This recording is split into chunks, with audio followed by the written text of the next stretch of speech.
This surah is named Al-Fatiha because of its subject matter. Fatiha is that which opens a subject or a book or any other thing. In other words, Al-Fatiha is a sort of preface, period of revelation. Surah Al-Fatiha is one of the very earliest revelations to the Holy Prophet. As a matter of fact, we learn from authentic traditions that it was the first complete surah that was revealed to Muhammad, Allah's peace be upon him. Before this, only a few miscellaneous verses were revealed, which form parts of Alaq, Muzammil, Mudaththir, etc. Theme: this surah is in fact a prayer that Allah has taught to all those who want to make a study of His book. It has been placed at the very beginning of the Qur'an to teach this lesson to the reader. If you sincerely want to benefit from the Qur'an, you should offer this prayer to the Lord of the universe. This preface is meant to create a strong desire in the heart of the reader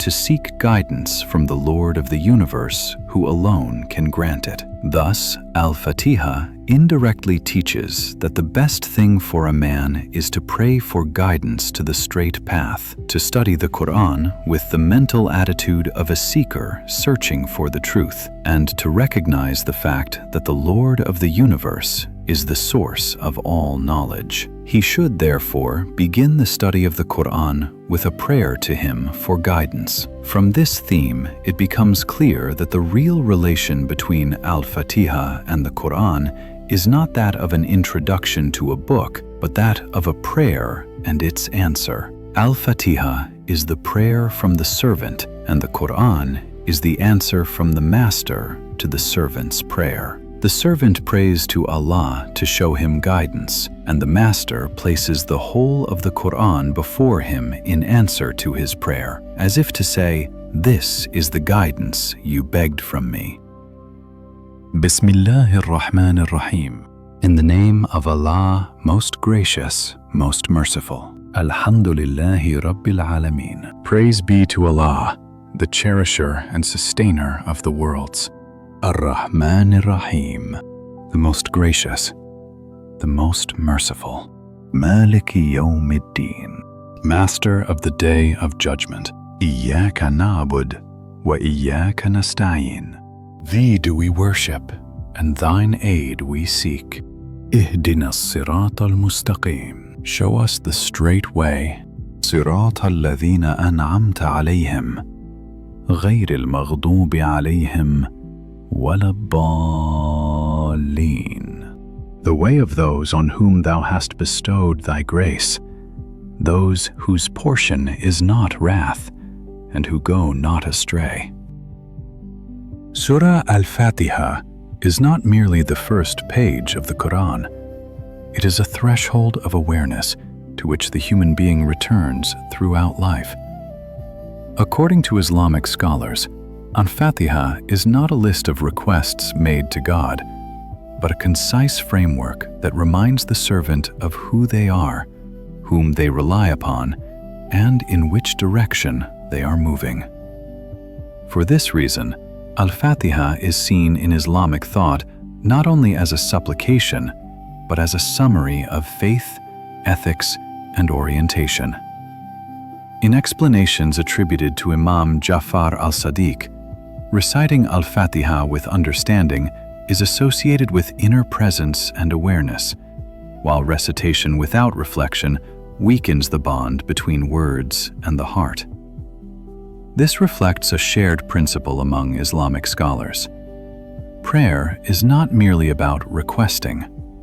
Prayer is about positioning oneself. When the servant says, "All praise belongs to God, Lord of all worlds," they step away from a self-centered worldview. The center of existence is no longer personal desire, but a divine order. The names, the most merciful, the most compassionate, present mercy not as a distant promise of the afterlife, but as a reality embedded within life itself.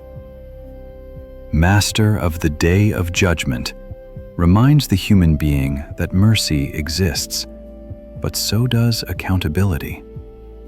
Islamic scholars emphasize this balance carefully. The human being should be protected from both careless comfort and paralyzing fear. At the core of Al-Fatiha lies the verse, "You alone we worship, and you alone we ask for help."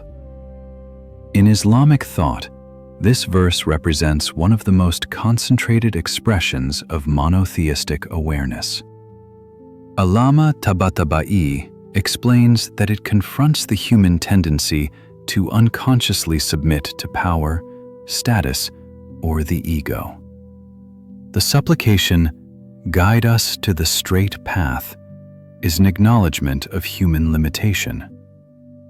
In Islamic exegesis, this path represents commitment to truth, justice, moral balance, and the way exemplified by the prophets. The statement attributed to Imam Ali, "The straight path is us," is used to convey that guidance is not an abstract theory, but a lived and embodied example. Remarkably, this perspective also resonated with Western thinkers and scholars. Johann Wolfgang von Goethe observed that the opening of the Qur'an addresses the reader not as a passive observer, but as a morally responsible participant. Thomas Carlyle noted that the Qur'an's opening passages present God not as a distant abstraction, but as a central authority actively shaping human life.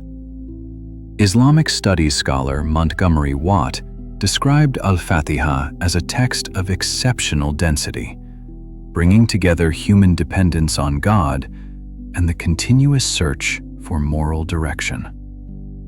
Catholic theologian Hans Kung drew attention to the balance preserved in the Qur'an's opening: mercy alongside accountability. Neither comfort without responsibility, nor fear without hope. In the language of Islamic tradition, this is conscious servitude. In the language of Western moral philosophy, it is the alignment of the human being with an absolute moral center. Different traditions, different expressions, the same direction. To recite Al-Fatiha with understanding is not merely to repeat a chapter from memory. It is to ask every day, whom do I rely on? What do I serve? And which path am I truly walking?